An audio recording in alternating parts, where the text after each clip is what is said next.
This is Hobby E-Waste Mining update. So what's going on here is these been soaked in hydrochloric for quite a while. AP solution bubbled up, and soaked for a long time.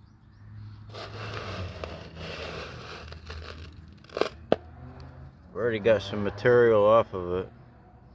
So what I'm doing is letting them dry out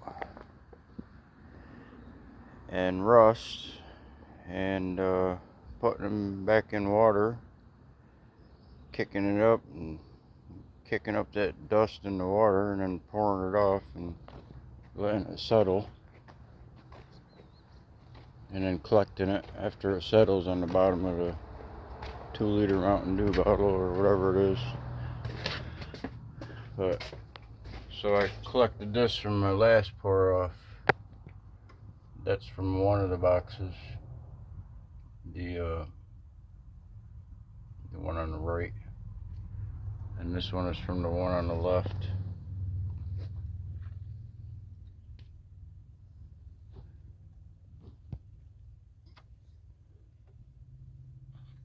I've already got quite a bit of that off there. It's in the cloud, the rusty base metals are, the precious metals are plated to the base metals. The base metals are rust, or corrode, or oxidize, or whatever, but precious metals will fall off with them, with the rust. And you collect all that stuff. And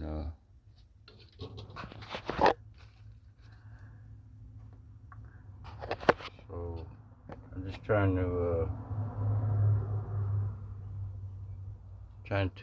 let it settle down in the bottom.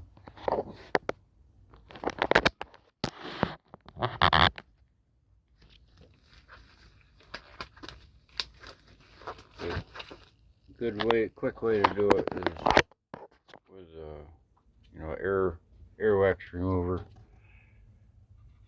Just pull that water off. All you do is put it in water after they rust.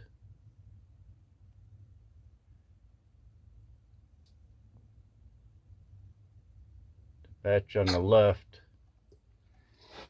I soaked it in, see, it's just water, just pour it off. I soaked the batch on the left in hydrogen peroxide, and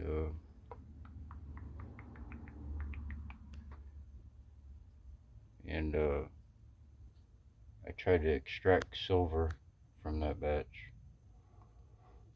That's that batch. I'm not really getting too much out of it.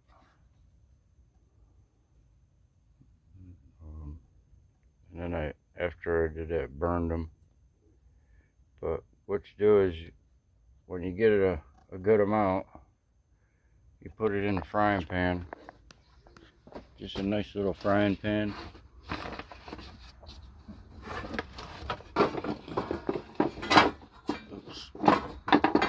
Oops.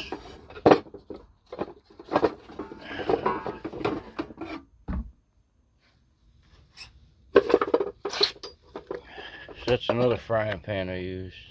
That's the bottom of the frying pan. That's the bottom of this frying pan. I don't even use it because I don't need it. But did a lot of burn offs in that. Just with a little hot plate. This thing's been pretty good.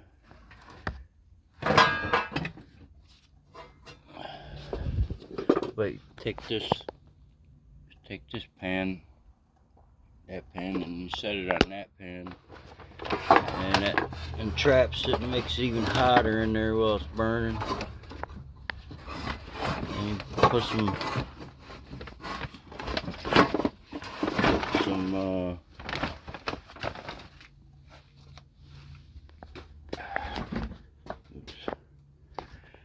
put some of that in there with it, and burn it right up into a powder.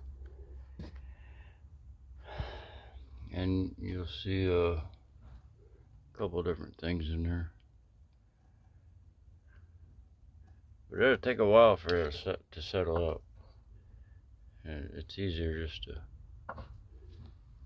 pull it out with this here thingy. So this is an older model, 18 volt, but works pretty good. I had to, or 14.4 volt. Had to dismantle the trigger and just run a straight wire. Or I had to make it up quick so I could plug it into my DeWalt. That's a 20 volt. That's running off 14. I mean, that motor's meant for 14 volts, so we're putting 20 volts in it, so we're getting a lot more torque, speed, and power. And just, you don't want to grab a hold of this with your hand, because I mean, real tight to try to adjust it. You need a wrench. You need to grab a hold of it with a wrench, and that wrench, you can still rip your skin off your finger if you just ain't got it right on there. But this one's pretty good. The other ones were better. This one's a lot better, but what happened is the end had gone out of whack there, so can't adjust it. Get the paddle. Put the paddle on there. Spin them up. This is some -1 mesh, or maybe 1 to